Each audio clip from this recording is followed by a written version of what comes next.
Hello, and welcome to another fully live episode of Hacking with Friends. My name is Kody Kinzie. I am a security researcher at Varonis, and today I'm going to be answering your live ethical hacking questions. And of course, we are running on hacker time. So also where I am, there's a massive snowstorm and the power could go out. So if suddenly everything goes dark, it's probably just a snowstorm. So hope everyone is doing okay out there. It's been really cold, and I've been using that opportunity to build some like weather monitoring prototypes and use CircuitPython to make some cool like weather dashboards. But I've also gotten within, I think, like 20 degrees of the minimum operating temperature of the microcontrollers that I'm working with. So that was pretty crazy to realize that it was like actually when I was getting close to negative 30, pretty close to when these microcontrollers might start behaving kind of funky or not work properly. So crazy, really cold out there. But yeah, good to see everyone as well. Sid, Ronil, and James, of course. Yeah, it's been wild. Everybody who thought they were going to be doing outdoor winter activities like skiing or anything in my area has had to reschedule because the weather is not suitable for human life, is what the local weather said. So yeah, things getting crazy out there. But my first project I just wanted to show off is this. So this is a weather reporting nugget that I've been working on just to demonstrate a couple things. One, how you can just basically plug in a humidity, actually, never mind, this is a pressure and temperature sensor into the back of Nugget, and it just works. Like, it's really cool. I was able to write a quick script with CircuitPython, and of course I added on Aria's battery add-on to make it so it could survive outside for quite some time. This is a e-waste vape battery that I salvaged, but of course you could put a bigger one on here.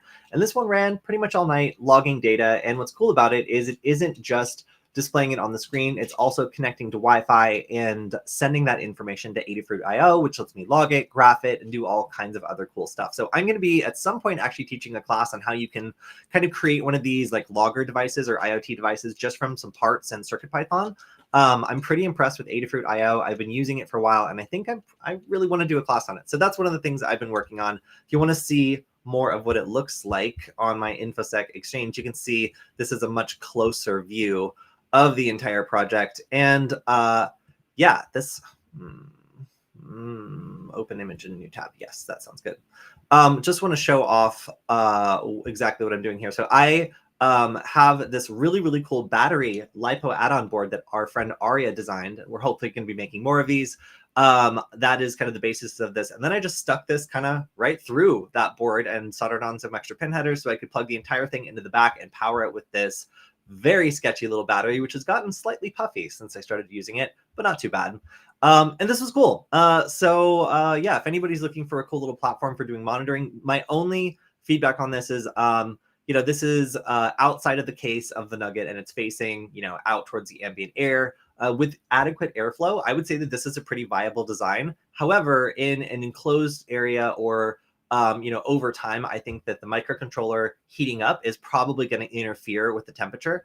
Interestingly, the microcontroller that I'm using here, the ESP32S2, actually has a temperature sensor on board, but it's like basically like jammed into the CPU. So it's telling me like the CPU temperature, which is like going to be hotter than the ambient environment, and it's going to be wrong for what I'm looking for on this.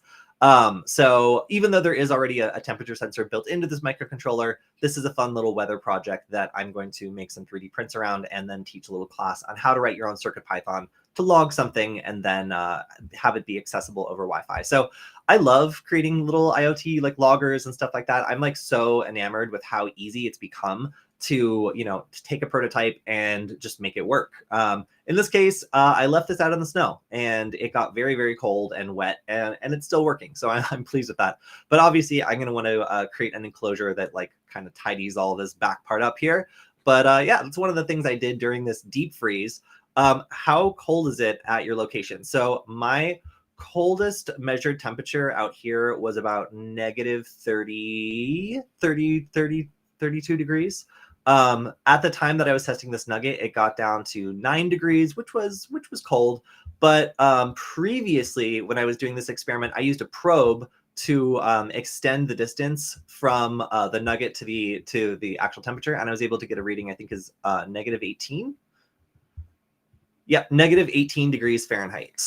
So pretty cold, pretty cold. But obviously this is just, this was not the coldest day. This was, I think, the second or third coldest day this last week. So yeah, it got down there. All of our windows have like rings of ice around them. And if there's a leak, you immediately know it, because the whole house becomes freezing. I use pressure drops to detect bad weather coming in. It's pretty reliable. Yeah, actually, so my friend was advising me that a previous version of this project I made was not very useful because it was actually logging humidity. And I thought that that would be really interesting. And it wasn't, because when I looked at the humidity and the temperature, they were kind of like inverted from each other because they have such an influence on each other. And I really I could kind of almost infer the humidity from the temperature because of how cold it is here and how like kind of linear that relationship was. So it actually wasn't the most interesting sensor to have. I was advised that a pressure sensor would be much more interesting because it would mean I would be able to detect, yes, drops in pressure and bad weather coming in. So with the combination of like a drop in pressure and a drop in temperature, it's much more indicative of like a winter storm or something, which is cool to see. Let's see. Where can I find the open source Nugget repo if I want to build one / solder one myself? Check our Discord. If you go to nugget.dev, there's a Discord server linked on there, and I'm sure I'll link it. And you can ask on there. There's links to the GitHub repo. There's everything you would need to do that. What is it that I'm hacking here? I'm hacking together a nugget to turn it into a weather station because it's so cold and I want to log it. And I also want to see at what point this all fails. So, you know, the battery has a certain rated temperature, I'm sure. And then, you know, like the microcontroller in here has a certain rated temperature. So I've been able to kind of torture test these and see in extreme circumstances, like, does this really work? And so far, the answer is yes. I've been pretty pleased with the performance. All right, so some other things that I've been testing, Nugget related this week, is gonna be this. Let's see if I can expand this. Okay. So this is a demonstration showing off a Nugget that is running a proof of concept for Bluetooth spamming. So you can see my iPad here is going absolutely crazy as I tried to read one of my favorite books, Open Circuits. And the Nugget is spamming out a bunch of, oh, well, InfoSec Exchange. I try to love Mastodon so much, but then it like screws up all my video and like makes it difficult to share media. Just a little complaint. But anyway, as you can see, like things pop up, the Nugget is relentless, and it's showing off that cool little like blue light indicating, hey, like I'm hacking stuff. I'm actually like putting out Bluetooth packets. So that is pretty cool. This is code that originally I saw on this video. So this is a member of our community in our Discord server who created this awesome, I'm going to mute it, this awesome Bluetooth spammer tool that kind of walks you through the process of creating some of these spam attacks that you've probably seen. There's also the reverse that catches Bluetooth spammers. So this video is showing off how you can actually use a second tool to track down people that are using flippers, you know, like ESPs or even nuggets in Bluetooth spam attacks. And it's kind of like a DOF detector, I would describe it as, but for Bluetooth attacks. Pretty cool. I didn't really know that was a thing. So in this case, it's looking for like over advertisements, like kind of like too many advertisements to make sense. So if you were on like a train or an airplane or something, then this actually, you know, maybe would go off by accident. Like if you were getting pairing requests from like a bunch of different devices. But under normal circumstances, you probably wouldn't see that many like Bluetooth pairing requests going out. So if you suddenly saw a large amount, it's pretty clear that this is like part of that new Bluetooth spam attack. So this new detector nugget is going to alert on it. That is really cool. So I tested out the nugget that spams, which I have here in my hand. It's the special version that uses the ESP32S3. And right now you have to make these from a kit. I don't really like offer these directly for sale, but you know, if you buy the kit, then you can build it, and it does let you do a lot of cool Bluetooth stuff. It's kind of convinced me to kind of rush forward the Bluetooth version that I was already working on. But yeah, this is really cool to see both the problem and the solution both created by the same person. And again, like this person didn't like create this Bluetooth spam attack, and it is available for the Flipper. I think it's even available for like Android devices. It's pretty easy to do. So the fact that they brought it over to the Nugget is just another research tool. But creating a Bluetooth spamming detector, like that is truly interesting. So if you want to try this out, you can do it. Actually, this is all on GitHub. I would give this a 7 out of 10, maybe a 6 out of 10 for difficulty. In terms of getting it set up. So I went ahead and was just like, I don't want just this one. I want to look at all of them. And then in the repos, the Nugget BLE spam is the one that I set up. So, because, you got to have the spammer before you have the detector. So you download all this, you open it up in GitHub, or sorry, not GitHub, in Arduino. And my Arduino on my MacBook is broken. So I had to do this on a second computer, but I got it all up and running. And then I tried to compile it and it was like, error, missing this library. I was like, what? And then it was like, error, missing this library. And I was like, no. And I was like, error, missing this library too. And then, at a certain point, I was like, okay, I'm going to have to import a bunch of stuff. So I sat down and it took me about 20 minutes to like import this and that and other things that kind of like weren't originally mentioned. But I got it working. So I have a binary file that should just work on this version of the Nugget. And I'm going to take that binary file and make it available so that if you don't want to open Arduino IDE and find out what all these missing libraries are, you don't have to. It's fine. So yeah, that's kind of what I did, making sure that other people can try this out. If they do happen to build a Bluetooth Nugget and they get frustrated with the installation, was my goal for the last couple of days, and it's done. So yeah, it was pretty cool. Let's see. So again, if you get this up and running and you want to try out something else really cool, then the BLE spam detector should help you track down like nearby devices that are spamming these Bluetooth attacks. So I love this. I think that like a deauth detector kind of program, but for Bluetooth is exactly like what we need to make these sorts of attacks more obvious. Especially because for me as an Android user, like I'm completely unaffected by this one. Like, like nothing happens. Like people were telling me at the C3 conference that it was quite annoying and a lot of people were having it impact their devices. And for me, I didn't notice. Like my iPad was just like slightly less usable.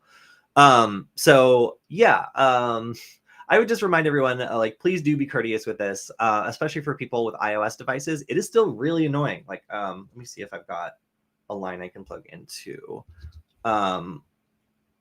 Unplugging the laptop during a stream, risky. All right, so I'm plugging this in here and I just want to demonstrate why this is annoying. So, all right, Nugget Bluetooth spammer. I'm going to go for the random spam and it is now spamming. So you can see from the blue light.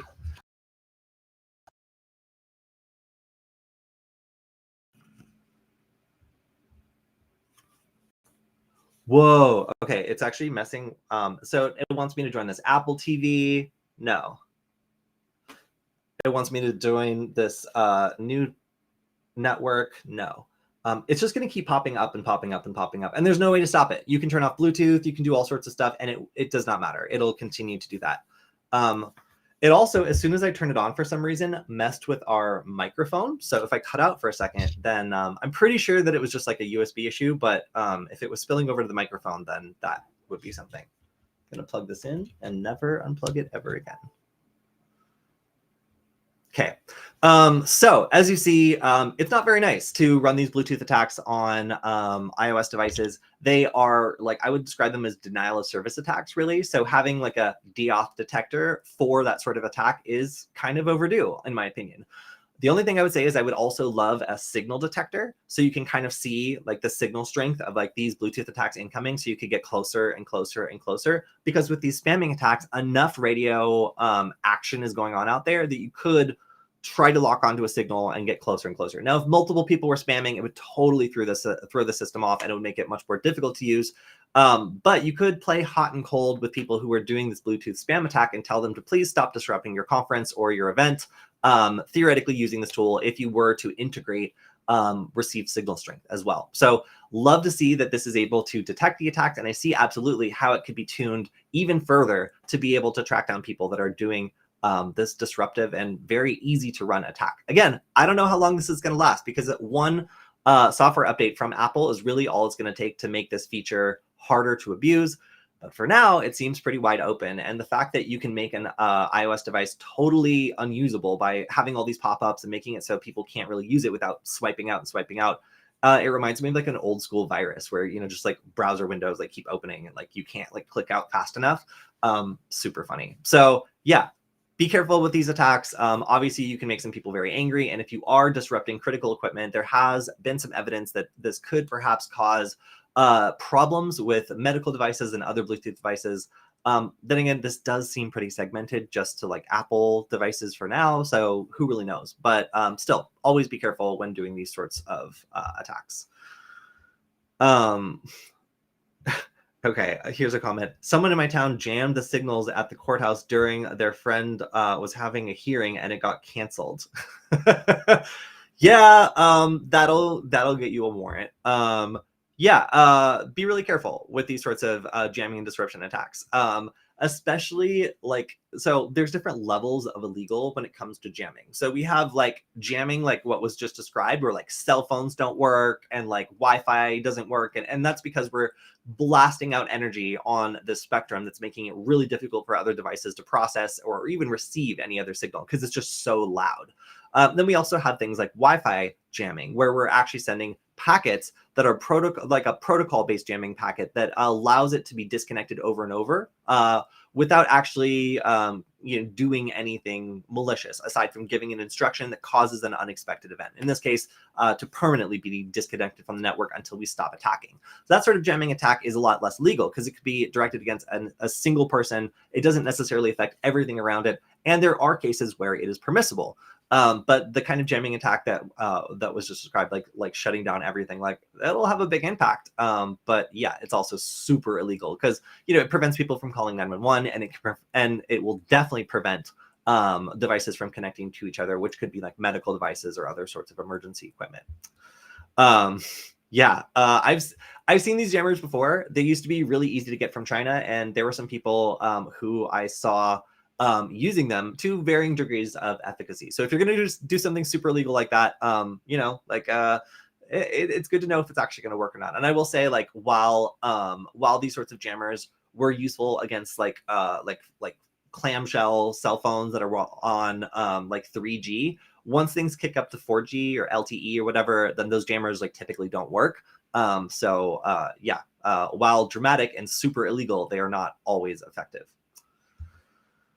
Okay. Other stuff that I want to show off this week. And of course, if you have any more questions, feel free to drop them in. Is there any docs for making Flipper Zero? No, I've never seen a Flopper Zero doc, although a lot of their stuff is either open source or source available. I think their PCB design is the only thing that's not open source. So if you wanted to make a flopper yourself and you wanted to like, make it like hideous, but like have roughly the same hardware, you could totally do that. And provided you got close enough, like it seems like their software open source, able to be applied to it, you could make your own Franken flipper and it would be totally fine. As far as like what I can see, like I did, I kind of did a deep dive on like their licensing and what you can and can't do. And it seems like, yeah, you can fork, copy, and modify their software. They don't care. It's just the PCB design is not fully available.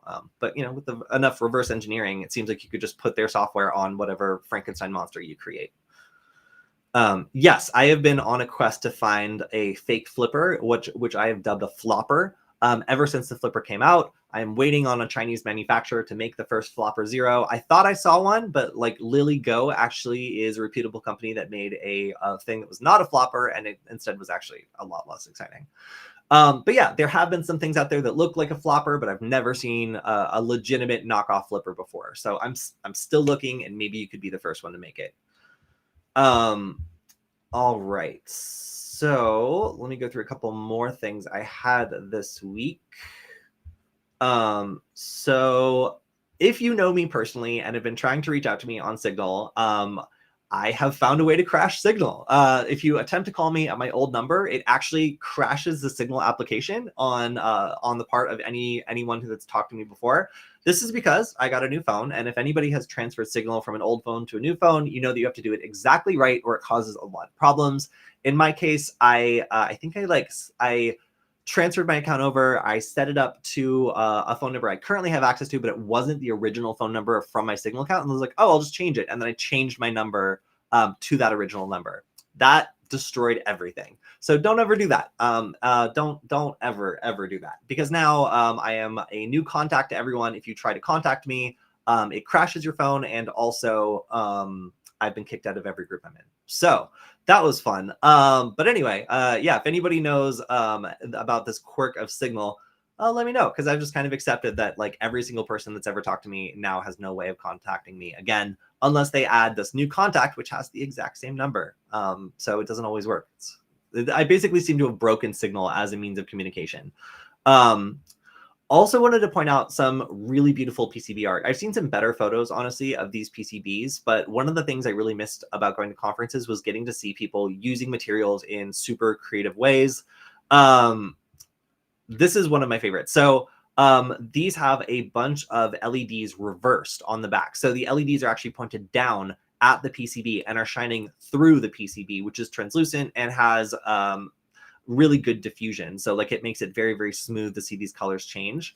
I love PCB art like this. I honestly think it's so cool. And I saw a couple pieces at the C3 conference that I'm going to be shouting out in a subsequent video. But these are just some of the examples of like really excellent, well put together art that I love to see. So yeah, if you're looking for some cool ways of using printed circuit boards to make art, like I love stuff like this. And I think the maker community is definitely leveling up when it comes to all the stuff that they've found you can do with normal like circuit board processes. So yeah, really, really cool.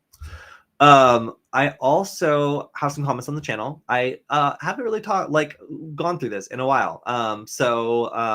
You know, that's I'm gonna do it. Let's see what has been on the security forward channel. So first, a lot of people have just like found the channel recently, which is interesting to me. You know, obviously like Nullbyte has almost 900,000 subscribers, and I've been talking to them about possibly doing more content on there. But they dropped off communication. Like I haven't heard from them since before the new year. So who knows? Like, I don't know what's going on. Maybe they'll try to do some stuff with the channel. That would be fun. And then reach back out to me when it doesn't go well. I'm not really sure. But running that channel is really hard. So good luck to them if they choose to do that. But yeah, so a lot of people have not seen that we, in fact, are here. And we did a series of live streams with Nullbyte, like security forwarded Nullbyte, and that was really cool. And then we got hit with content strikes like 4 weeks ago, where those videos were taken down because whoever owns Nullbyte now claimed like a copyright on it. And like everybody at my company got a big email about it. Like it was like a big kerfuffle. So yeah, like it's surprising to me that people are still you know, finding us from there, just because the like 3 live streams we did together have been taken down as a result of a copyright strike. So yeah, we did do some stuff with Nullbyte for a while, and people did find us from there for a little bit, but it seems to have kind of dropped off. Yes, so we also did this was one of the most difficult series that I've had to do, because even though I love, you know, like covering like hacker movies and stuff, we got so many copyright strikes, even using like super short, like pieces of it, or having like me literally over it, like Mystery Science Theater style, like talking. Like this was not enough. We got hit with so many copyright strikes, we couldn't upload anything for like 2 weeks. So while this was one of our most popular projects, like I just like, I don't have the energy to do it again. It was so hard. YouTube made it so awful. So yeah, if you've ever considered doing hackers react to hacking scenes, this cost us dearly. So I'm glad that they're popular, honestly. Let's see, airdrop tracking and more. What did I talk about crypto coding? Oh, right. Yeah, I think that this was, yeah. Okay. I remember what this is. So this viewer is talking about I think the North Koreans were calling it Operation Dream Job, where a lot of hackers are trying to steal crypto by inviting crypto developers to like an amazing job where they have to do an interview. So in the interview, the hackers will be like, okay, like you're doing really good. We want to give you like a live coding exercise, and we want you to like import a library that we use like all the time at our company. So, you know, it's some like innocuous seeming library. They import it on like NPM or whatever.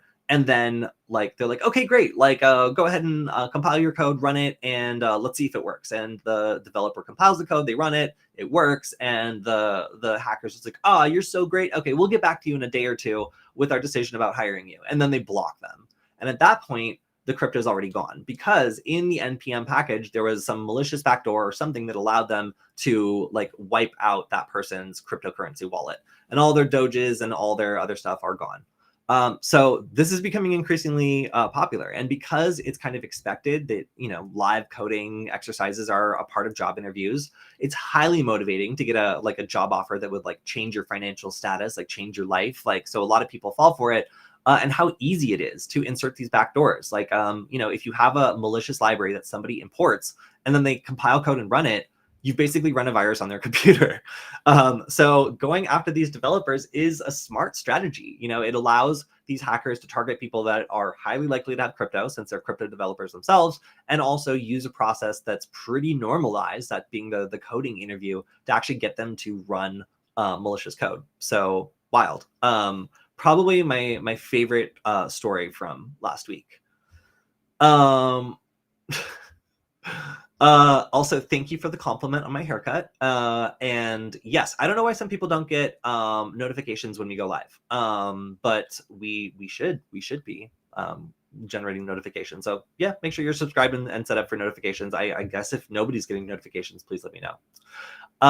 So this was a funny exchange. I was talking about the Pinocchio AI browser. So this is a tool that allows anybody that wants to try out AI tools. That could be voice cloners or like all this other like cool stuff, like oh wait, not Dolly. What's the other? Midjourney. No, not Midjourney. Oh my gosh, I've been out of the game for a minute. The other one, Stable Diffusion. There we go. If you want to try that out locally, then this is something that allows you to import all that stuff, run it very easily, and sometimes it's just in a couple of clicks, which I really like for an AI tool. Yeah. So, oh, here's a great question. What is your choice about what is your web hoster of choice? Who do you choose for web hosting? All right. So my current personal website is a link tree. And I did this because so many people from Nullbyte like want to use my personal website to try things out on, or would like send me emails about like a bug in my website, that I was just like, I'm done. Like, I don't want to have a website anymore. This isn't fun. So I just went and removed all the hosting. And previous to that, I think I was using like Bluehost, something like that. I've heard good things about them. But I just like kind of stopped using any hosting aside from like GitHub and Linktree. So I have sidestepped the problem because I'm not hosting anything. So yeah, unfortunately, I probably can't give you good advice, but I have heard good things about Bluehost. I'm sure other people at the chat would have some other suggestions. But yeah, I just got tired of it because, you know, you teach people about how to do like malicious scans and all this other stuff, and the first thing they want to do is like do it against your personal website if you're the teacher. So I would love to put up like a deliberately vulnerable website that people can attack and scan, but like I don't know of a web host who would enjoy hosting that. Like most of them have reservations for that sort of thing. So yeah, I have not been using web hosting for a little while, just because I got so many emails being like, sir, hello, I found a vulnerability in your website, please pay me and I will tell you. And it's like, I'd rather just take it down, honestly. Why are there so many gatekeepers on the road to be a pen tester? I think a lot of people put a lot of they put a lot of themselves into their job, and their job makes up a lot of their personality. It's something where like it's a big part of their identity, I guess would be a better way of saying it. And as a result, they have kind of a vested interest in feeling like they have a say of like who belongs and who doesn't belong as a member of this community that they identify with. And that causes a lot of toxicity sometimes, unfortunately, when it comes to people who are beginners or just getting started. You know, there are people who are very attached to their roles, and they have a status within that community, and they feel like those skills make them either like untouchable, or it makes them like so that they don't need to get along with other people. And that's probably the worst quality that like hackers or IT people or computer scientists or like any of these like technical people have, is thinking that they're so good at their job that they don't need to be good to work with. And that's really hard, because you do have people who might not succeed all the time in a traditional structure, like finding something they're really good at and suddenly being valued, and then like not having those soft skills, or finding it really difficult, or just maybe not even seeing the point in developing those skills. And those people are really hard to work with. They're really hard to work with because they think that, you know, their skills at a task are a replacement for the fact that you might not feel like welcome or even like you want to work with them, you know. So I've had my fair share of people who are, you know, brilliant jerks, I believe they are called, who have tried to make me feel like unwelcome, or who have tried to compare their careers to mine unfavorably. And for me, it's just like I have such a weird career. You know, I was a bouncer for a while. Like, so like anything that like somebody in the tech community has to say to me that's mean, like pales to comparison to what like drunk lawyers used to tell me as I would like pull them out of our freight elevator and tell them that they couldn't pee in there, you know? So like, I've already heard it. And like, for me anyway, like I can identify when someone's being defensive versus when someone has legitimate problems with my work, you know? And I also think I have a pretty good read on expectations for like what I'm supposed to know at a given period.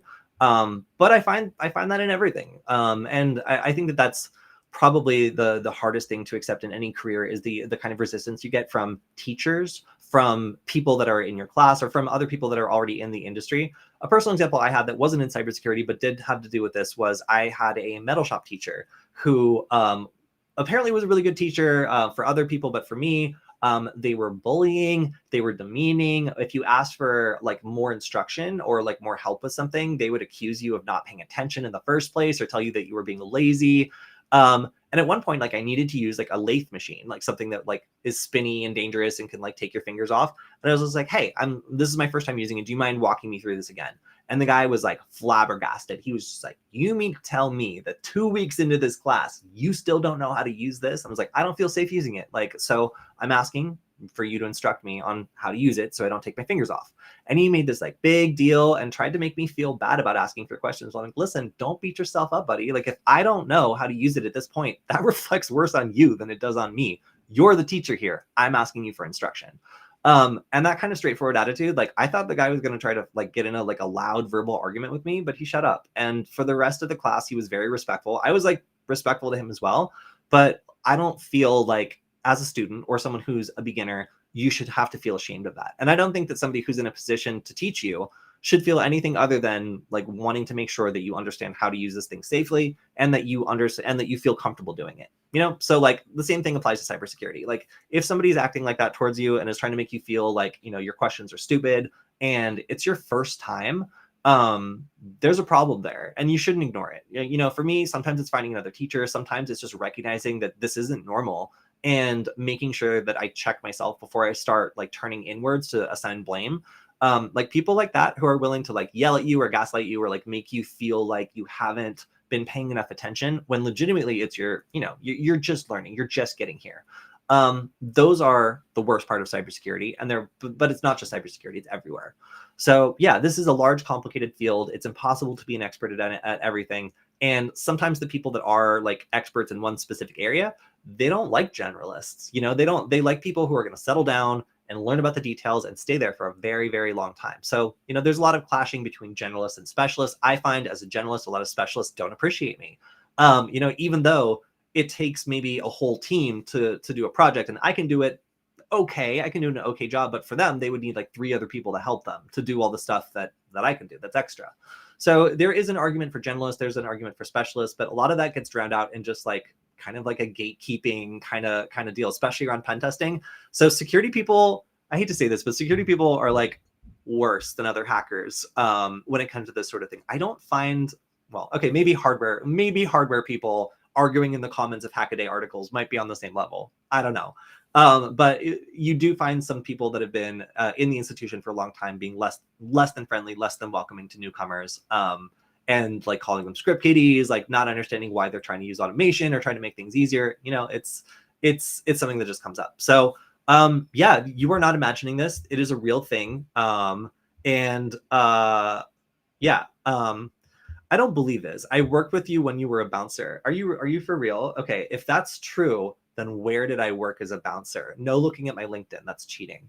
But yeah, I trained a lot of people at this particular music venue, and I was originally I was the equipment supplier, so I was the one like making sure everybody got like flashlights and radios and like programming the radios and all that. So yeah, I've had a lot of different jobs, but yeah. So I found in like security, it was the same, like security, cybersecurity. It's kind of the same attitude. I did a security audit of a music venue that is in Los Angeles. It was not the one I worked at. It was a new job.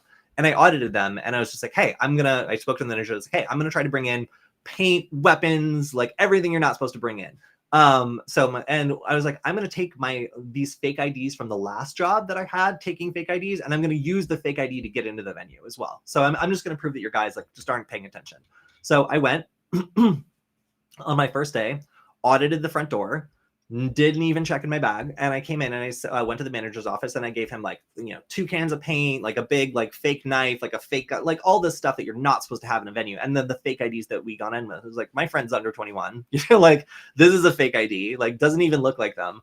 And that person was not a good manager, went back, spoke to the other people, and was like, you guys messed up so bad, this guy caught you. And then I ended up getting iced out by the entire security team.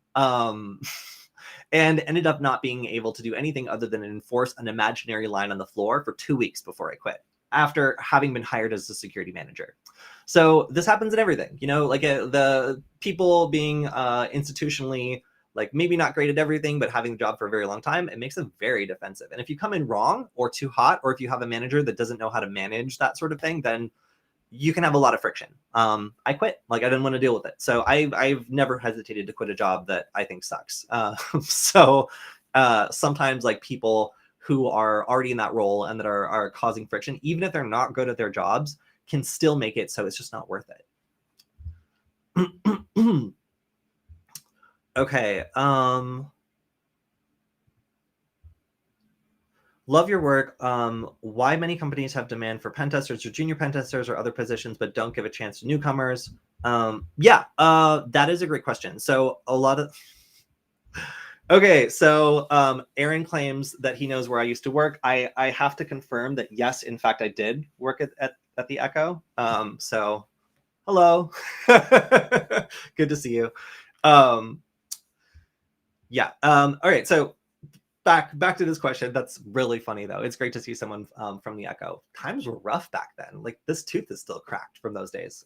Anyway, so Black Hills Security, Black Hills InfoSec actually has a really good reputation. Back from when I was doing Nullbyte, they were some of the best people who are putting out informational guides and making it really easy for newcomers to get started. So I noted like their investment in like education, and a fair number of the people that used to work with me at Nullbyte ended up going over to Black Hills.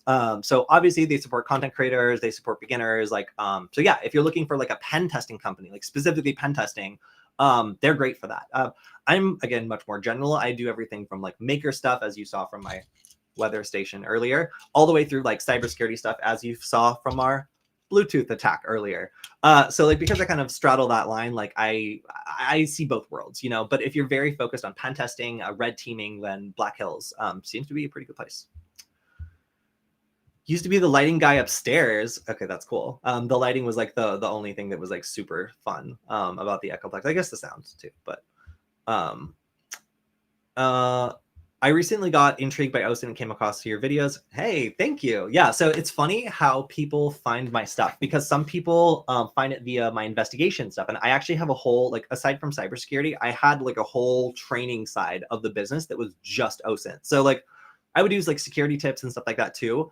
But like, I used to get flown out to like Norway to teach like journalists how to do online research, and it was really fun. I really enjoyed it. I also got a lot of like offers to do like police training, but OSINT is such a squishy thing. Like, you really need to be an excellent investigator, and I feel like honestly, like, journalists have like the harder job. Maybe, I don't know, just my opinion. So I've done some journalist training, and a lot of people have actually found me from my OSINT stuff. That could be like just simple Google dorking, using databases, writing your own tools to scrape databases.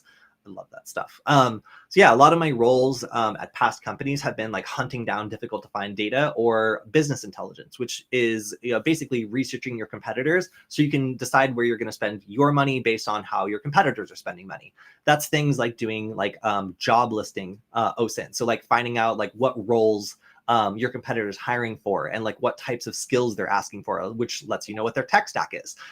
There's all sorts of like sneaky, interesting research things you can do that I personally love to do, and I've done lots of videos on. So if you're finding me from the OSINT community, it's distinct. It's like, it's kind of separate from the hacker community, just like makers are kind of separate from the like security part of the hacker community. There's a lot of different kind of like segments here. But yeah, if you're coming from my OSINT work, it's good to see you. And if you haven't seen my OSINT work before, then I like to do a lot of investigation stuff. And I particularly love databases and then tools like Maltego that allow you to kind of stitch things together.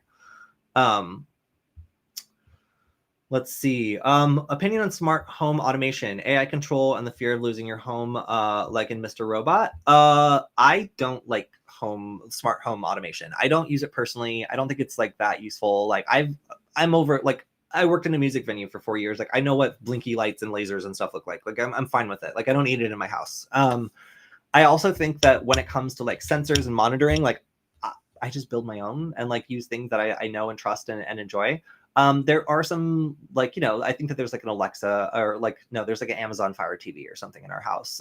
That's one of my roommates. But aside from that, Michael, if you remember my former co-host, that guy loves home automation. He would automate the toilet if he could somehow. There were little like presence sensors like all over the house. Like, but the thing is, like, they're annoying to set up. And like, once you set them up, like, what do they do? Like the dream of home automation, I've seen people realize it. But for me, I would rather have everything be done. I just don't care. Like, and the things that are smart, like this, where is it? There, like this hex leaf thing, that's just WLED. And like, I made it, like, I connect to it directly over Wi-Fi, or I just use the WLED app on my phone to automatically discover it on the Wi-Fi and connect to it. The downside is it doesn't have authentication. So could someone connect to like the smart lights in the house that I built? Yeah, but they would just be like manipulating like 3 art displays that I made. Like, it's nothing, you know, it's nothing like in Mr. Robot where like the temperature is going to get crazy and like whatever else. So none of my stuff in any of the places I live is directly connected to like smart things. Anytime one of our roommates gets on a kick about it, like I'll let them do their thing. And then typically you have like abandoned like IoT devices, like no longer being controlled, just like arbitrarily connected to the network, waiting for someone to attack them.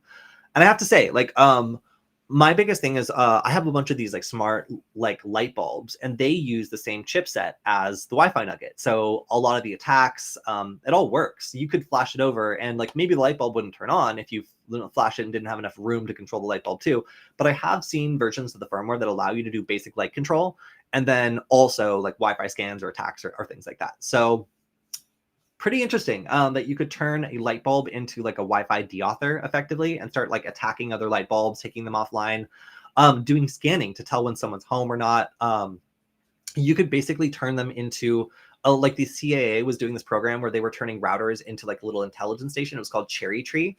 It was super cool. You should, if you're interested in like wild like CIA stuff, then like turning someone's router into like a signals intelligence base station and like sussing out all these details about what's going on around is like crazy. But you can basically do that with the smart light bulb. It was like you could infect it via an update. Most of the time they're not authenticated. You could just push an update from anywhere, and then you could have this malicious light bulb like messing up someone's house or spying on them, you know, and connecting back and giving information to a third party. For example, like, you know, like if you flash the light bulb and then it like connects back to the network and it has a data connection, you could have it connecting back to basically anything if you push a malicious firmware update to it, including something that would like, you know, maybe push a bunch of malicious features, execute them, and then roll them back. So if they were to do analysis on the device, it just looks like a normal light bulb. Totally possible. So yeah, these IoT devices are sketchy, in my opinion anyway. I also am not a huge fan of like the video doorbells. I think that for one, like the fact that they like they will record, but they won't let you see your own footage. It's like they hold it hostage, like unless you pay them. Like that's dumb. Like I think that's extra dumb. And then I think that the proliferation of people just like doing surveillance outside their own home and like contributing it to like Nextdoor, or like some people have enabled like local police to be able to do it. And then they're starting to add like a layer of AI processing on top of it where they're like able to identify certain objects or people or actions or whatever. Creepy. Don't want it. Get it away from me. What kinds of security software do you use on your laptop, if any? That's such a good question. Let me go back to my screen and let's talk about it. So a couple of the things I have up, I wonder if you can even see them. This is just a knife and fork. No, I don't want that. Here we go. So this is one of the tools that I use. It's Lulu. And network monitor. Let's see if it pops up. So yeah, like this is something that will allow me to take a look at all the inbound and outbound network connections. Super cool to be able to like determine like what is and isn't allowed to be connecting, and also to say that it can't do certain things. So like there's also a bunch of rules here where I can have a bunch of services either allowed or disallowed from connecting. I can see all the third-party services I have running and like which ones like I might want to disable. And I can also see things like persistent hooks that have been like installed, startup items, like those are the kinds of things that I like to know. So these are all tools by Patrick Wordle. Let me pull up his website. 1 second. Objective-C, as in looking. Here we go. So Patrick Wordle is a security researcher that's very focused on macOS. He used to work at the NSA, and I've met him at a number of different conferences, and he's just a cool dude. He did an interview with me one time where like the audio was so messed up that we just could not use it. And he was such a nice guy about it. Like I wasted like an hour of his time because our production team was just like having a bad day. So embarrassing. But anyway, he makes a bunch of open source tools that are based on his view that any piece of malware has to do a couple things to survive. It's like an organism, you know? So if you look for those signs of life or those things that it has to do to survive and propagate itself, then you can catch it heuristically, and you don't need to rely on signature-based antivirus. So there's a number of different tools. Oversight is a privacy-based tool that warns you when your camera is activated. Obviously, my camera is currently activated, so I got a warning that my camera's on. But this is designed to let you know whether or not you're being observed, because by default, the microphone does not have like an on light on macOS. Yeah, I do not. So I don't like that. I like to know when my microphone has been toggled. Knock knock. What does this one do again? It's been a minute. Oh yeah. So this allows you to see persistently installed software on your Mac. So as I was just describing, login items, cron jobs, like anything, startup scripts, like anything that is going to run every time you start your computer, malware has to do this in order to start up every time, right? So by being able to identify things that have persistently installed themselves, you can start to see whether or not there's things on your computer that you don't recognize. And it also does, it automatically submits hashes to VirusTotal. So if there's something that's known, like for example, there's a startup process that's like known to be malicious, it'll find it and identify it for you, which is awesome.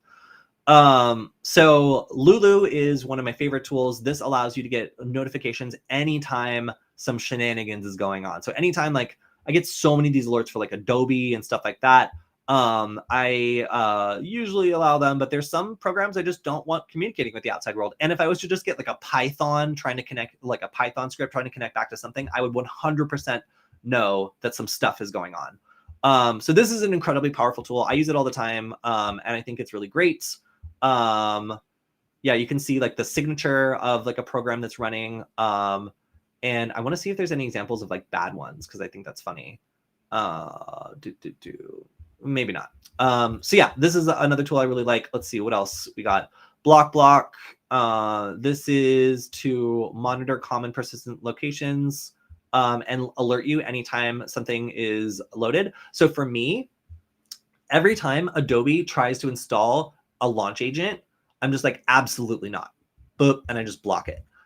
So it hasn't broken anything, but I think it's really funny seeing how many programs attempt to like install these really like invasive, like persistent things that are quite annoying to get rid of. So I use this tool to prevent programs from creating like launch daemons.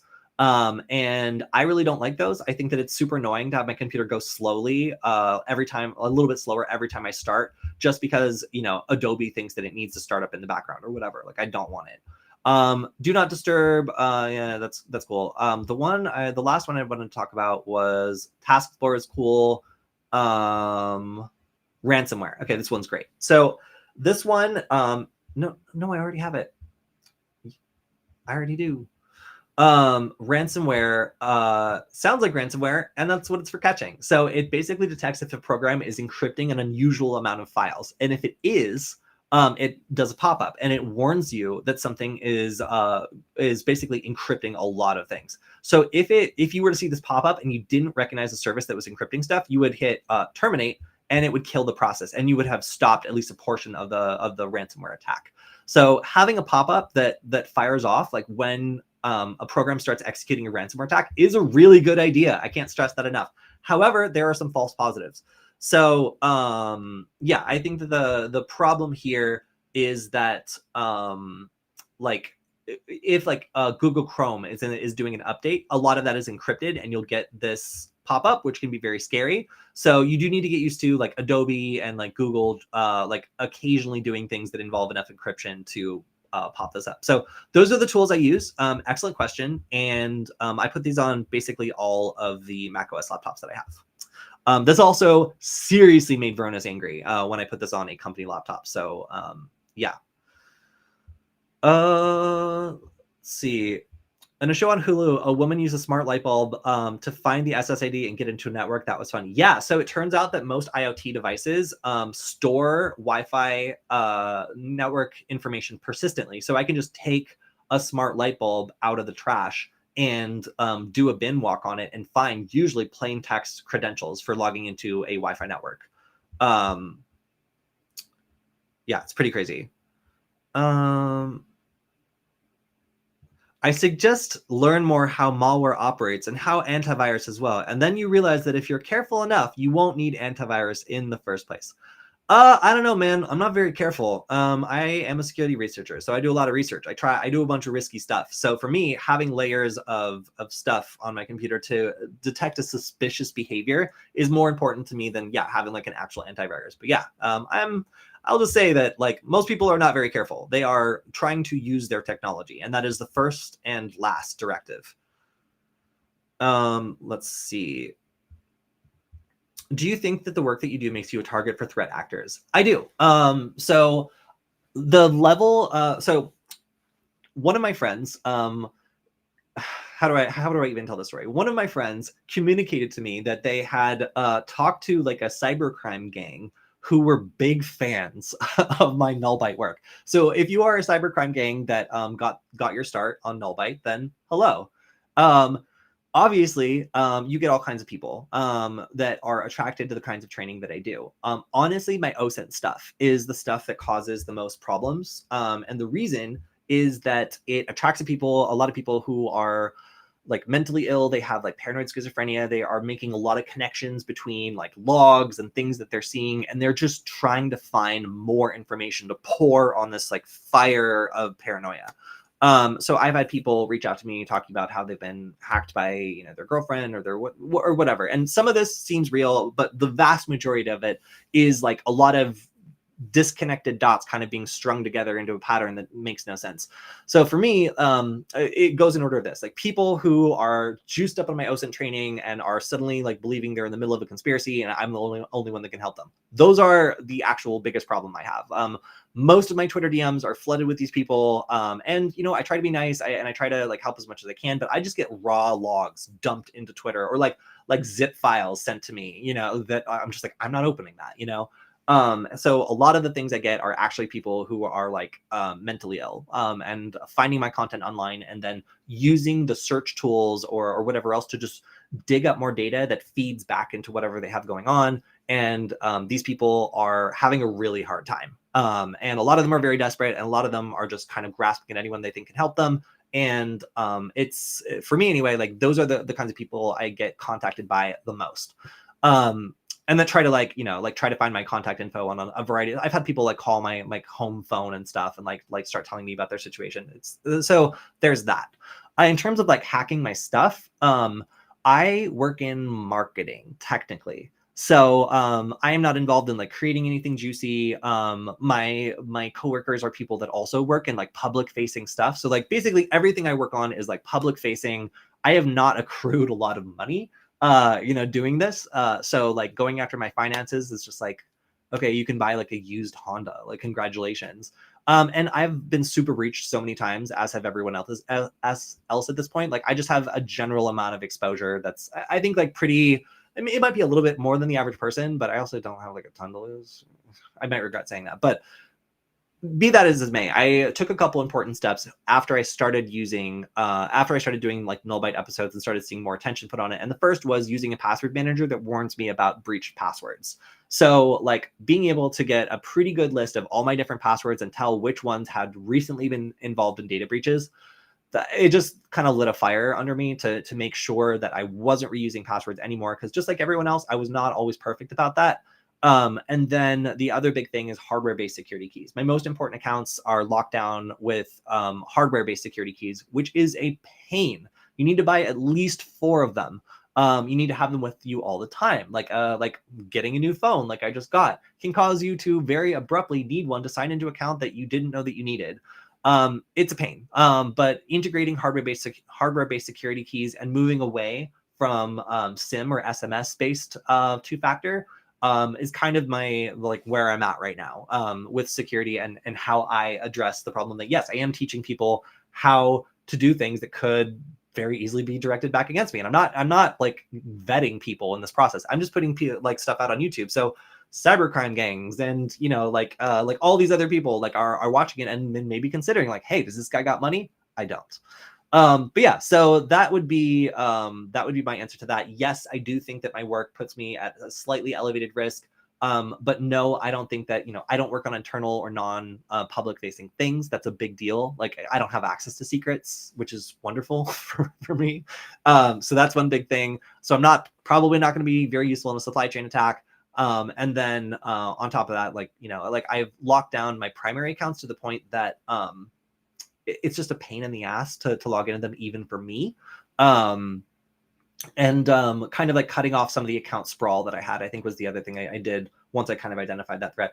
You know, like at a certain point, your data gets breached, like you just got to deal with it. And there's only so much you can do. Like people can do what they want with it. And if you're a semi-public figure, that creates the elevated risk. For me, though, I have cultivated a disdain for crypto that is well known. So I think that if anybody were to breach like my Twitter account and then like start posting about like crypto deals, I think most of you would understand that I can't tell a Doge from a Shinogi or whatever. I don't know what's going on. So if you see any crypto scams, then it was probably me being breached. It's not me turning over a new leaf on that one.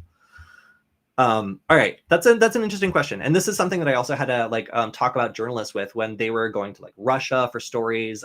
Being that I was teaching a bunch of Norwegian journalists, like they had to be like, hey, so what happens if I just let the border patrol people take my laptop for like 20 or 30 minutes? I'm like, you should get a new laptop. You should leave that laptop maybe in Russia. So yeah.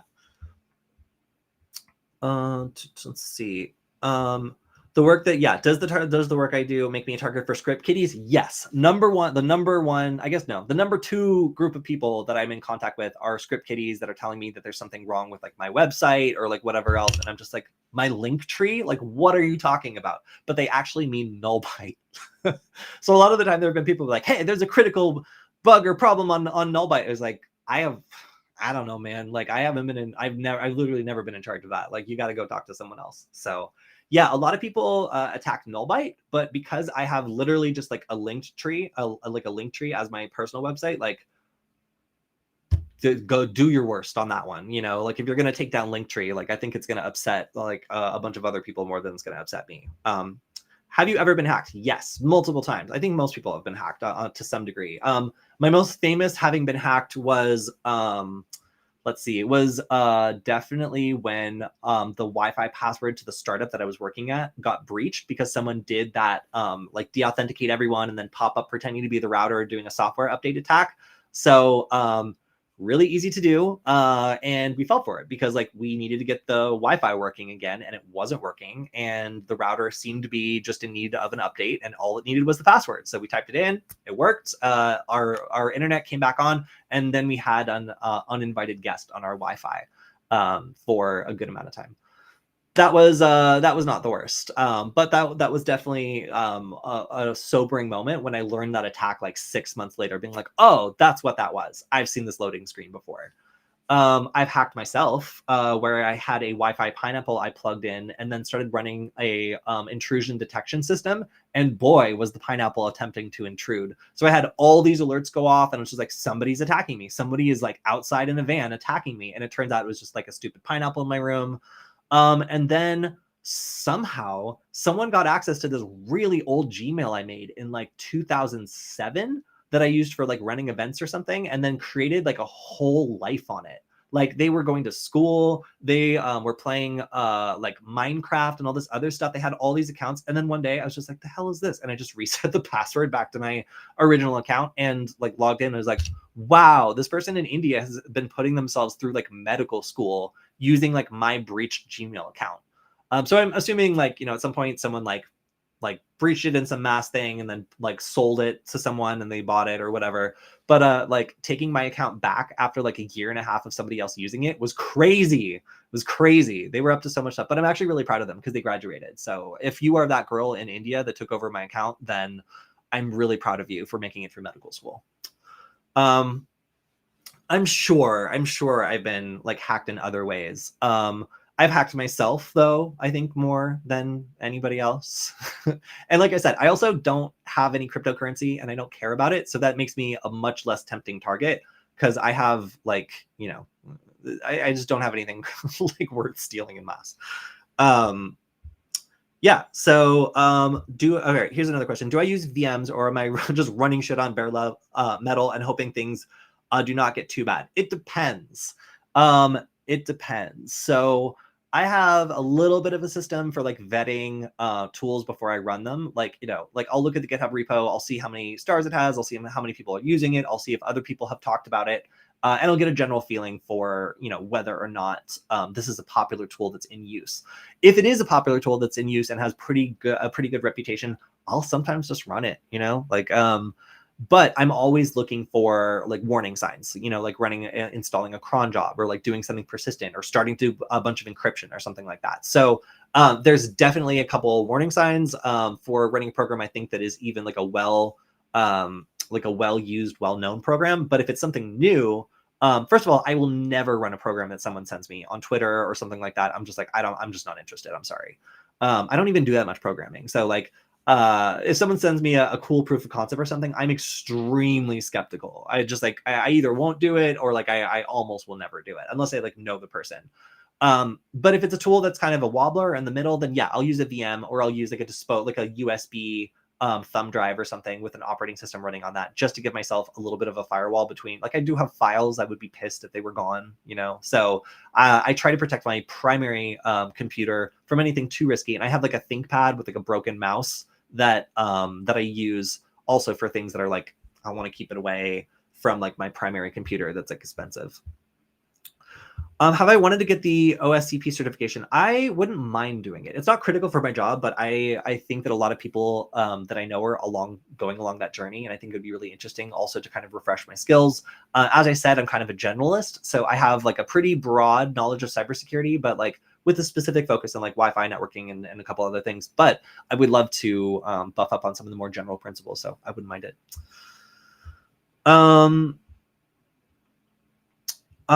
Can you recommend some value for money laptop specs on a cybersecurity machine? And why do you use Apple? So why do I use Apple? I will use Apple anytime my job buys me a MacBook. They are expensive and you can trade them for a car if you need to. I would say like Apple devices, especially when you're doing media work like I do, just tend to work and they're Linux-like enough that people have built bridges to being able to do 90% of the stuff I would want to do on a Linux computer. So if you give me a Mac, I'll use it. It's great. It just works. It's expensive. And I think some of them are so thick, you could probably stop a bullet with it, like if you were wearing it as like a plate. But yeah, I would say if you're looking for a good second laptop, like something that you can beat up and work with on cybersecurity projects, I would highly recommend like ThinkPads from eBay. That's my go-to. I was a little disappointed that my last like T whatever currently has like the mouse buttons are messed up and like you have to take out literally everything out of the computer to replace that. Now I know why it was on eBay. But it was like $400 and it's a really nice laptop. It is a touch screen. It has everything. It's really slim. And it was like cheap. So everything that I need to do cybersecurity wise, I do on that throwaway laptop, because this one is already on its way out and I don't feel the need to kick it any further. So yeah, like I highly recommend ThinkPads. There's entire like websites on like which ThinkPads like make the best like cybersecurity, or just like which use ThinkPads are like best for a number of different things. But yeah, use ThinkPads. That seems to be the consensus of most of the cybersecurity community, is like they are the best for a cheap cybersecurity focused laptop that has probably supported Wi-Fi, and then the ability to run Linux. You know, all that stuff's great. I'm acoustic. Oh, that's great for you. That must sound beautiful. What would make most sense to use resources on you? Okay, yeah, I think that what is my wiggle stat? Okay, so my wiggle stat currently, I just transferred to a new device, so I can't really tell you, but I will say that I am between the 300 and 200, like between 300 and 200 in the world for war driving. I can't tell you which one, but I'm closer to 200 than I am to 300. So I'm doing quite well when it comes to war driving. Getting to go to a lot of places and war driving constantly is a hobby of mine. So yeah, I am doing quite well, thank you, in the war driving stats.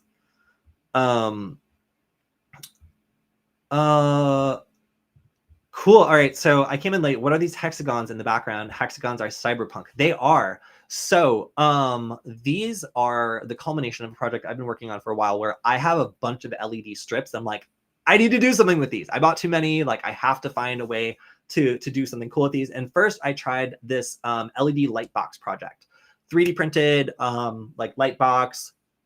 I used to be surrounded by them, but I guess I gave them all away. It looks pretty cool, it looks nice, but like it's not like amazing. And also it uses like LED rings, which are a little bit more expensive than these strips, which again, I have a million of. So I started looking on Thingiverse and I found these hexagon lights, and they use these lenses.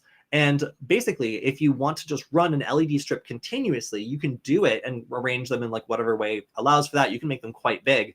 And you can do this if you have access to a 3D printer, and then some black filament and some white filament, or I just use white for both on a couple of mine. So this project actually is using white for both, is just running WLED. But what you can do is you can provide a JSON file that tells it where the lights are in each cell. So basically it gives it the number of the lights that are in each cell, and you can address it then by each cell. So if you want to make the effect like, you know, like, so each cell does a different thing or whatever, you can absolutely do that. There's the ability to customize these to make them look really nice. So there are a couple restrictions, like you can't create non-continuous patterns, obviously. If you really wanted to do that, you could, but these ones are basically like, you put them down in the pattern you want, you secure them to the foam board, and then you run the line through it. So you can't, like, they're not like modular. Because that would be expensive. And at that point, you're basically like competing with like Nanoleaf or Hexleaf or whatever. So yeah, like I've seen these in the store for like $200, and being able to make them for like $20 or less is really, really fun. I highly recommend people check it out and try it. I've seen some new ones that are really cheap that you tap them on and tap them off. I don't like them. I don't think they look as good as these ones. So I prefer the animations. I think the animations look cool. And this was actually something that I taught to do on, I think, one of my other channels. Let me see. I'll find it. So if you want to try these out yourself, I think this was this a short that we did? Yeah. Okay, let me turn this on. There we go. All right. So if you want to try this out yourself, this is what you got to do. This is so small. Okay. Yeah. Can I make this bigger? No, I can't. That just made it so much worse. There we go. Okay. So yeah, basically, what we did here was, are you going to play? There we go. What we did here is we took a nugget, we connected it to a strip of LEDs. We printed out a bunch of these little like hex leaf like things with holes in the side. We arranged them so that the holes were continuous, so we could do like a big long segment. We flashed WLED to the microcontroller that's connected to these, and that's in this case the nugget. And after connecting it to our home Wi-Fi, we were able to then control them from our phone. Yeah, overall, this project takes like maybe 15 minutes or so. And as you can see, the placement of the nuggets of the hex leaf with the nugget inside for the first time. And this is an even bigger version that we did in another room. So yeah, I have to say, I was very, very pleased with this project, and we did it as a workshop at the C3 conference where I brought a bunch of these and we put them together. It was hard to bring them through security and fly them all the way to Europe because these parts were a little bit bulky, but I was super happy that I was able to basically finally use these LED strips to make something really beautiful and cool. So yeah, if you have access to a 3D printer at a makerspace or even your own, you can make these, and the instructions, I believe the Thingiverse link is linked here. So yeah, check it out if you want to make your own. This was one of our most popular workshops that we did at the C3 conference, and I really, really enjoyed how it worked. Oh yeah, and also glow-in-the-dark filament would totally kick this up a notch. We actually played around with doing that, but glow-in-the-dark filament is really difficult to print on brass nozzles because it's really rough on them. It'll kind of like dull them over time or like cause like wear on them. So if you're brave enough to 3D print with like glowing filament, then this would also look really cool. Here's a question. Do you think there's a difference between being a hacker and being a pen tester? Yes, I think pen testers are specifically red teaming security people who might have a variety of skills within that domain. They could be cloud people, they could be hardware people, they could be Wi-Fi people, they could be Linux people. There's all these different specialties they could have. But their primary focus is on simulating an attacker. So they're supposed to be behaving like a real attacker would. So they're supposed to use these adversarial tactics. They're supposed to be using bleeding edge stuff. They're supposed to be able to simulate an attacker without crossing any lines, which is really difficult. You need to know what's in and out of scope. You need to not actually disrupt things. So their job is very specific, I would say. So within the hacker community, pen testers are kind of seen as as within the hacker security community, pen testers are seen as probably some of the most like some of the people who are applying these offensive techniques and offensive principles in a legitimate, legal way constantly. Whereas other people like researchers like myself or whatever, we might be doing defense, offense, like we're doing all kinds of research. We might not be specifically focused on attack and emulating an attacker. So that would be the biggest difference I would say between just generally hackers and pen testers is that pen testers are offensive only for the most part. Like there's not a defensive pen test team. That's the blue team. That's different. So yeah, I would say like it's definitely more focused on offense.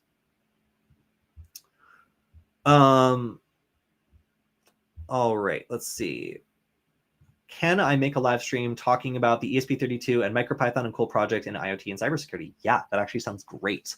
I already have a lot of different projects. And in fact, like we did talk a little bit about the ESP32S3 today, talking specifically about this Bluetooth spamming attack, and then also how we can use the same hardware to detect the attack and track down people that are doing it. So microcontrollers, specifically the ESP32 line, are really hot right now. There's a lot of great things you can do with them. So yeah, I would love to do that sometime.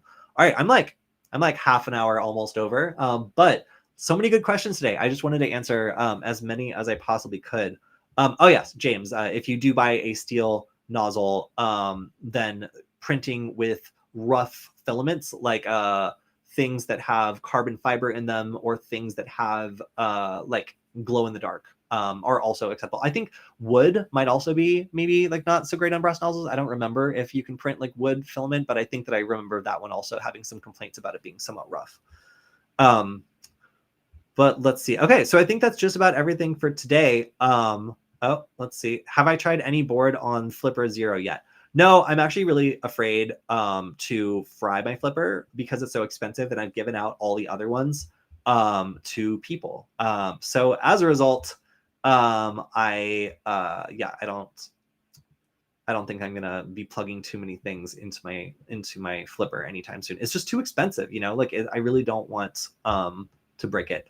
All right. So last question is there the GitHub repo anywhere for the spammer? Yes, but remember, you need an ESP32S3. This is also built for the Nugget. There's a version of this which you can buy as a kit, which is right here. That's how you can make it. You just got to select the ESP32S3 kit. But yeah, so if you want to check out the GitHub repository, it is right here. And you can also, so this is for the BLE spam detector. But if you want to check out the one for the spammer, then it's right here. and I'll drop that in the chat. All right, so I think that's all the time we have for today. Thank you to everyone for hanging out with us. I feel like we answered a lot of questions and, went over a little bit, but that's all right. As always, if you enjoyed the stream, please go ahead and go to varonis.com, varonis.com/Kody, Kody, because it lets everyone know you enjoyed the stream. It lets Varonis know that them sponsoring this is a good idea and that the hacker community appreciates these streams we do every week. So big shout out to them for letting me not only go to the C3 conference, but also get to do the stream every week. Yeah, I will see all of you next week. Actually, no, I'll see all of you on Friday, where we may actually have a surprise guest. And I'm going to immediately ruin the surprise by telling you that it's the person that made the Bluetooth spamming / Bluetooth spam detector on the Nugget. So love to talk to community members who are making cool stuff. And frankly, getting to see like this prototype just come out of nowhere was awesome. So Bluetooth spam person, if you got any questions, we'll be doing a special Friday stream where they come on for a little bit and talk about what they made. So yeah, really, really looking forward to that, as this is an awesome little tool and I enjoy playing with it. All right, everyone, I will see you on Friday. Have a good week. Hopefully I don't freeze. Bye.